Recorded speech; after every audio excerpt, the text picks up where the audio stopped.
Hello and welcome to the show. Now, when it comes to getting performance for your money, you really can't go wrong with an ACR Viper. The latest one, for example, costs a mere 130,000 credits, which really isn't that much money for a car on Forza Horizon 3, and what you get is an absolutely phenomenal vehicle. There is huge amounts of grip, huge amounts of speed, a very easy car to drive, incredibly fast. And to put it into context, this vehicle is 5,000 credits less than the M4 GTS, and this will absolutely annihilate the BMW. It's 2,000 credits less than the 2017 Nissan GTR, and again, the Viper will absolutely run rings around the Nissan. It is a phenomenal car, this one. However, it does have some competition, and it comes from England in the shape of the Ultima Evolution. This also costs 130,000 credits. Admittedly, it I don't think looks quite as good as the Viper. It looks like it's a kit car built in a shed, because that's kind of what it is, really. However, don't be fooled by that, because the full name of this car is the Ultima Evolution Coupe 1020. Not the most exciting of names, no. However, the 1020 isn't a random number added on to the end. That is how much power this car has. 1,020 horsepower, 920 torque, and that is in a vehicle that weighs less than the Abarth 695. That is crazy. That is absolutely ridiculous power to weight ratio, and what that means is that the performance is on the rather exciting / terrifying side. I'm not sure. It can go both ways, quite frankly, depending on your circuit. 0 to 60 will come and go in 2.3 seconds if you don't get too much wheel speed. It'll be doing 100 in less than 5. It'll go on to a top speed 246 miles an hour. This is all in a car, remember, that costs 130,000 credits. That is silly speed. Doing 0 to 60 in that sort of time. It is, you know, the most expensive £1 million Ferraris and Porsches and Lamborghinis, and all of them will struggle to even remotely get near. Even the fastest Coinsegs struggle to get even remotely close to what this Ultima can do. And perhaps the most impressive thing of all of that is that it isn't absolutely terrifying to drive, in that, you know, you drive a 600 horsepower TVR and it'll try and murder you at most points. The TVR Speed 12, for example, is another many horsepower car, but it does try to kill you quite often when it gets to a corner, and the Ultima doesn't. Despite having one of the most ridiculously high power to weight ratios you can imagine, it doesn't try and murder you. It's not a twitchy car. It is surprisingly easy to drive this vehicle at some truly ridiculous speeds. I mean, there's a jump down there. It's 160 miles an hour. You're hitting the landing of that jump and turning and so on. And then, you know, you miss your braking point by a little margin. You do that in any other car, and I'm smacking that into the wall. There is nothing that you can do about that one. But the Ultima is remarkably forgiving. Incredibly forgiving for such a ferociously fast car. As soon as you get on the throttle, give it any sort of straight. This track that I'm driving around at the moment is a rather technical, rather twisty, rather hilly circuit for the car to be tackling. But even here, as soon as you step on that throttle, you are very quickly rocketing towards that 200 mile an hour mark. And when things do go wrong, big slides from the car, again, it's not trying to murder you. You can gather it all back up and get everything back under control again. And that's not normal for a car that is as just ferociously fast as this one. Again, it's another 180 miles an hour. At points around this circuit, this car is nearing 200 miles an hour on a circuit that is this small. And I'm not feeling like it is going to try and kill me at any point around the lap. And yeah, there are not many cars that are able to go that fast and be, well, this drivable. But here was the question. Could I build a car for less money than the Ultima costs to buy to go faster than it? 130,000 credits is a ridiculous budget. However, I set about giving it a go, and here are the contenders. First of all, the 95 BMW M5, 125,000 credits used for this one. 1,200 horsepower in my M5, courtesy of a twin-turbo V10. However, it is 1,000 pounds heavier than the Ultima, 831 torque as well in here. So, power to weight ratio-wise, the BMW still loses out. And to be honest, even with an unlimited budget, it would be very, very difficult to be getting cars, just even remotely close to that of the Ultima. Toyota Supra would be up next, starting with all the rear-wheel drive cars. Cheapest car of the lot at 103,000 credits. Still with the standard engine and twin turbos, 1,005 horsepower from this one. Similar torque to that of the BMW, a little bit lighter, 2,700 pounds. But again, we're talking less power and 700 more pounds worth of weight in this car. Power to weight ratio, once more, we are losing out quite categorically to the Ultima. Next, the Chevrolet Camaro Z28. This is a little bit of an awkward one. 129,000 credits to build. The car starts off to begin with quite expensive, though. It didn't have a huge amount of money to do upgrades with, and it is one of the least powerful cars here. 866 horsepower with 3,200 pounds, meaning that, yeah, again, we're talking huge differences in power to weight ratio to the Ultima. However, Camaro, very, very modern car. Incredibly good handling is the Z28. Also some lovely giant tyres. Perhaps the biggest challenger to the Ultima would be the Ariel Atom V8. 128,000 credits spent on this car, 734 horsepower, 423 torque. So yes, we haven't got the crazy power of the Ultima, but we are lighter. 500 pounds lighter than the Ultima. That is, yeah, quite a lightweight car is the Atom. And again, this is another thoroughbred track car, quite a crazy car, let's face it, with the twin-turbo V8 that it's now got going on in it, but was designed to be a track car in the first place, so possibly could be, have a very good shout of getting close to the Ultima. Now, onto the all-wheel drive cars. Now, I was expecting these to stand a better chance at hunting down the Ultima. The Shelby GT350R is the car I used to go faster than the old version of the Ultima for less money. It did manage that, but at 1,022 horsepower, 3,100 pounds. Again, twin-turbocharged, the standard engine in this car. Again, we're way down on power to weight ratio, although it is another car, much like the Camaro. I do know that the Shelby, another very, very good handling car. You can get some absolutely ginormous tyres on it. Sticking with the Ford theme, the Focus RS. I picked this car because it has a relatively high PI, I think it's an A-class, and doesn't actually cost too much to buy, so plenty of room for upgrades. This one using the supercharged 6.2-litre V8. I think it's the only supercharged car in the field, 1,014 horsepower from this one, 841 torque. A lot of the figures, we're talking about absolutely crazy power figures going on in these cars, and a lot of them not really getting too close to that of the Ultima, the most powerful of the lot. Also from Ford, the SVT Cobra R. 129,000 credits went on this vehicle, but it got a twin-turbo V12 in it, 1,439 horsepower, 1,046 torque. More torquing this than that in the Ultimate. And again, you can see we've got some lovely wide tyres going on with the Ford. And certainly these American cars were always going to be perhaps one of the more sensible ways to go. Corvette Z06, the next challenger, because you could get such a huge amount of power and they weren't very expensive to buy, meaning you could, again, another twin-turbo V12 in this one. Slightly less power than in the Mustang, 1,386, 1,007 torque, though. A little bit lighter than the Ford. Also, yeah, being that a little bit cheaper to buy meant I could throw more parts on these cars. They're going to be all running, race tyres, full aero. You've got to try and get the handling up there to give them a hope in hell of competing with the Ultima. Our final vehicle, a little bit of an oddball, this one, Lotus 211, the least powerful of the lot at 634 horsepower, only 365 torque. It is an all-wheel drive 211, has the twin-turbo V8 racing engine in this one. So yeah, we don't quite have the crazy levels of power and torque and so on. However, the car is very light, under 1,700 pounds.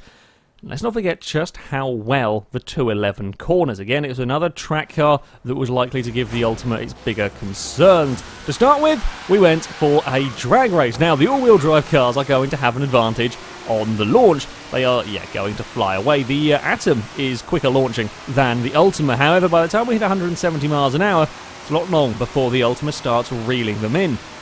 Easily breeze past the 211, catch and pass the Shelby before the end is very quickly chasing down the Focus, although would run out of runway there. So it can be beaten in a drag race. Admittedly, it was catching quite quickly towards the end of that one. So yeah, it is going to get beaten by an all-wheel drive car simply on the launch, a longer drag race, and it would certainly give other vehicles a lot more of a worry. On to some proper circuit racing. Now, we were doing rolling starts with these to give the rear-wheel drive cars a little bit of a chance, just so they'd have a giant swarming moment down in towards the first corner. The rear-wheel drive cars would start at the front and lead us away for the rolling start. And the biggest difficulty with the Ultima in all of this was trying to cut through the traffic. The Ultima is absurdly fast. And while, yes, the Corvette, the Z06, and I think the SVT Cobra are both a little bit quicker than the Ultima in terms of ultimate straight line speed, the Ultima will corner faster than just about anything here. And that is the most impressive thing about, as I said, the most impressive thing about this vehicle.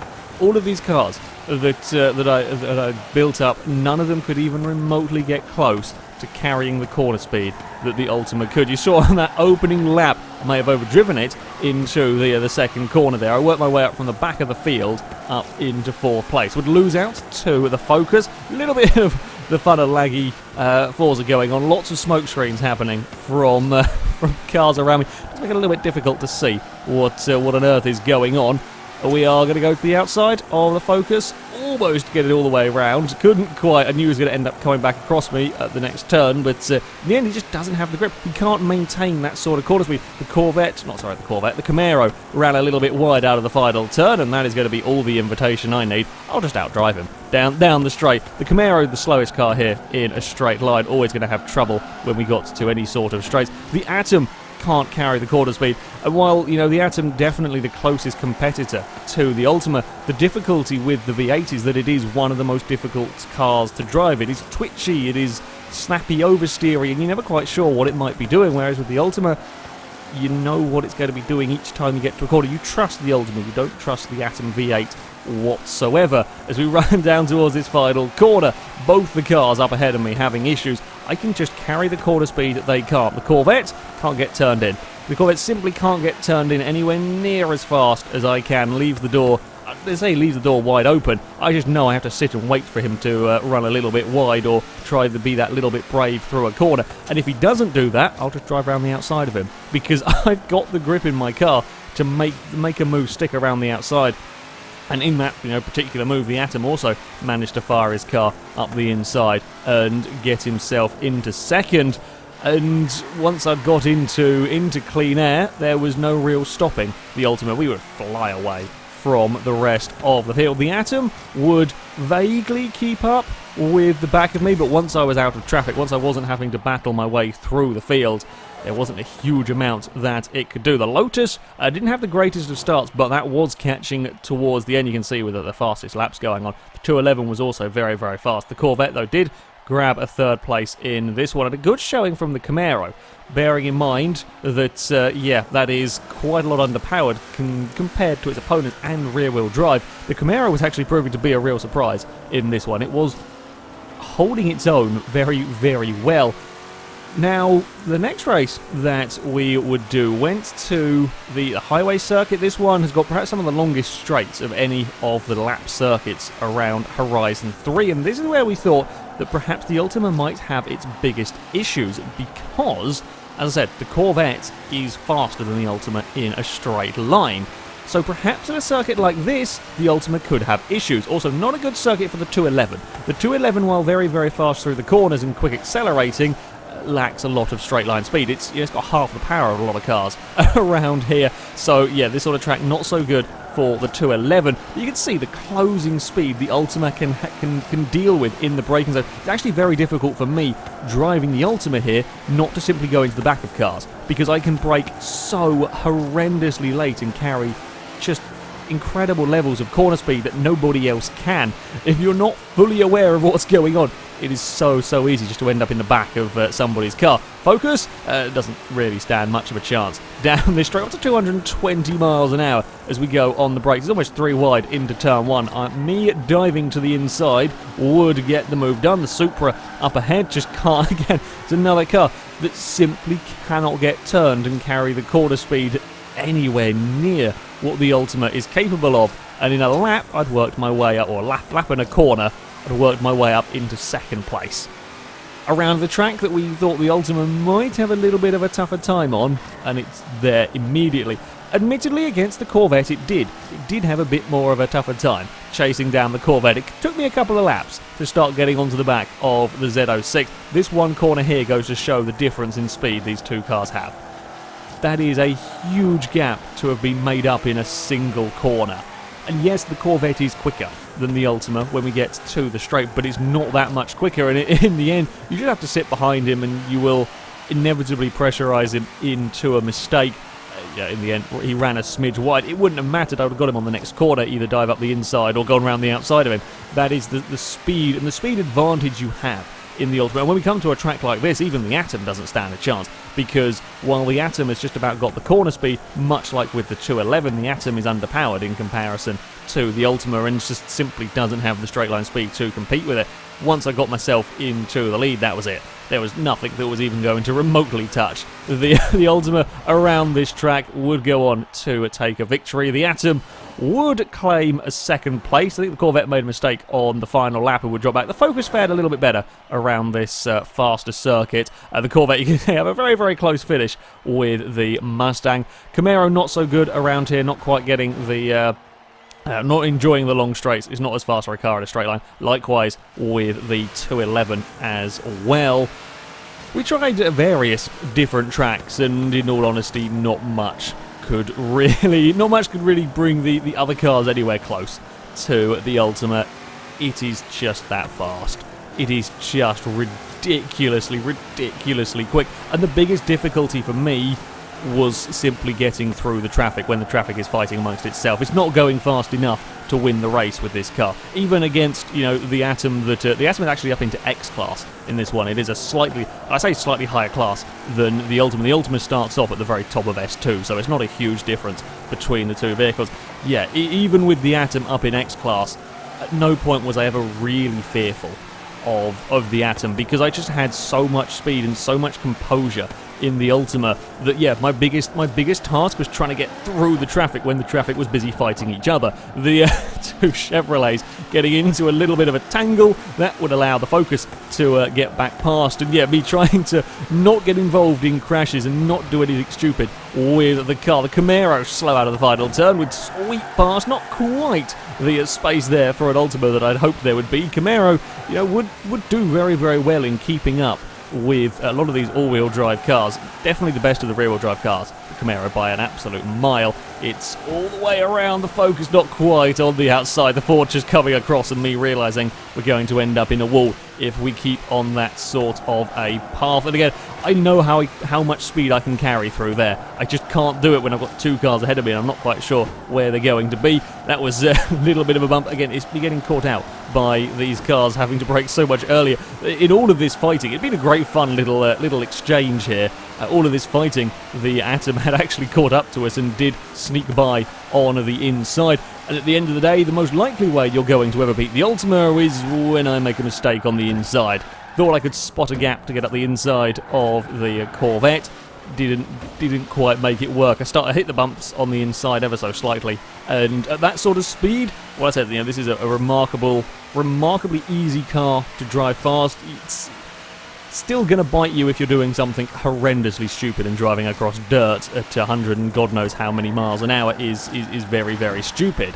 However, I had a spin, a very big spin in fact, down that first section, and within half a lap, I'm back up with the cars that I'm racing with the exception of the Atom. With the Atom having got clear, I'd had nowhere near enough time to do anything about it. What I was determined to do was try and get second place, helped by Corvette running too wide, going for a tumble. Had to have Corvette roll. That banking on the outside of that corner, that hill, is notoriously dangerous for catching cars out. Absolutely breeze my way past the Focus, and it is maximum attack now from the Ultima. The Camaro goes defensive, and that doesn't really bother me. As I was talking about when racing with the Corvette, you can try and defend from it, but if there's only one car, I'm going to go around it whichever side I please, pretty much. That is the level of performance that you get with this vehicle. As we then round the final corner, bounced it across the grass a little bit, and across the finish line. A really good showing from the Camaro to finish third in that race. The Lotus 211 got, I think, bogged down in battles and couldn't quite make his way through the field quick enough. I would get easily the fastest lap in the race. Yeah, you can beat the Ultima when I make a silly mistake. That is that's definitely one way to do it. But yeah, it's an absolutely ridiculously fast car. To finish off, I would go and do some hot lapping. This is around the East Suburbs circuit in Byron Bay. I was trying to pick a different track, one that we hadn't run in a race. And again, it was one that I wondered maybe, possibly, could be a little bit more of a weakness for the Ultima. This is quite a technical circuit, having quite a lot of lower speed acceleration zones. Could potentially give the high-powered all-wheel drive cars a little bit of a chance, because in all honesty, 1,000 horsepower through the rear wheels is always likely to lead to trouble. Although in the Ultima it is, remarkably composed. 1,000 horsepower Supra, for example, that have been going around. That was having a lot of trouble with oversteer. The BMW was all over the place. The Camaro was the most controllable of the lot, but even then, when I was driving the Camaro for the hot lapping, that would have its issues with the oversteer. But even a track like this wasn't really enough to cause the Ultima massive issues. You could just find a sweet spot with the Ultima so much easier. Now, yes, the all-wheel drive cars, like the Shelby, for example, you can boot it and go pretty much out of every single corner. The downside is you do tend to get a little bit of understeer with them. They simply don't have the downforce that the Ultima has. They were never designed quite to be as crazy fast as this. The Shelby is an absolutely lovely car to drive. I really did like driving the Shelby around for this hot lapping, but at the end of the day, it's just not got the downforce. It's not got the the grip to ever compete with the Ultima, even with, going maximum bravery across that. I like that corner. That corner, sort of turn 1-2 section, is absolutely incredible. When you've got a good handling car that you trust to really throw it through that section, that is an awful lot of fun. And yeah, you can attack that corner with a lot of speed in this Mustang. You can attack it, though, with a lot of speed in the Ultima. A little bit more speed, and it's still going to be just as composed, even though it's a rear-wheel drive car. And yeah, at the end of the day, all of these custom cars, the Shelby would go quicker than the 740 horsepower Ultima, the older version of the Ultima. I know I can build one of these to go quicker than that for less money. However, when it comes to fighting against the Evo, nothing can do it. The Lotus 211 did go closest to the Ultima, but it was almost a second down, and this is around a very short circuit. You already talk about 43, 44 seconds a lap, and a second down is quite a lot over that lap time. A good showing, nevertheless, though, from the 211 to beat the Atom V8. This track does very much suit the Lotus, and the Atom is just that bit too twitchy, especially with some of the crests around this course and the bumps. The Atom was a bit on the scary side. The Shelby, the GT350R, was also very nice around this circuit. Corvette Z06 would come in 5th place. Camaro was a little bit further down than I might perhaps have expected, certainly lap time wise, a 46.9, a second down on the Z06. Camaro, a lovely car to drive, and as I said, the best of the rear-wheel drive cars by quite a margin around this particular track. I mean, the thing is, with the chasing pack of cars, different cars favoured, different circuits. The M5 that actually hadn't done particularly well up until this point wasn't too terrible around this shorter circuit. It's only 0.3 of a second down on the Z28. But what didn't really matter was whichever sort of track we put it on, the Ultima was fastest. While the order further down might change slightly, the Atom V8 and the 211 were the closest to really get to the Ultima. It didn't matter because none of them were able to really challenge. None of them were really seriously able to challenge the Ultima around any circuit around this, very tiny circuit. The Supra did actually struggle down the bottom, as did the SVT Cobra R.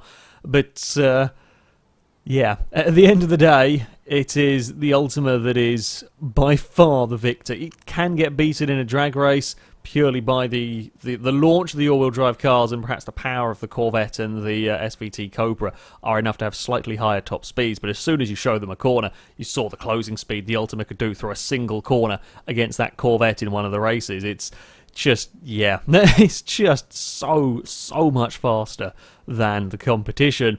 I did my best to build a car for less money than the Ultima, to go faster than it, but failed quite epically. I think that goes to show just how incredible the Evolution version of the Ultima is. That is absolutely absurd levels of performance for such a small amount of money in comparison. That yeah, it is one hell of a car, and even better, it is actually quite easy to drive it that fast. Certainly the cars that I had built to compete in this were probably harder to drive at their sort of fastest speeds than the Ultima was. And I think that's a testament to just how very good the Ultima Evolution is. Absolutely ridiculous vehicle. I would like to see it in the next Forza Motorsport game and see how it compares to a Caparo T1. That would be quite an interesting showdown. However, that is going to be it from me. Thank you very much for watching, and until next time, goodbye.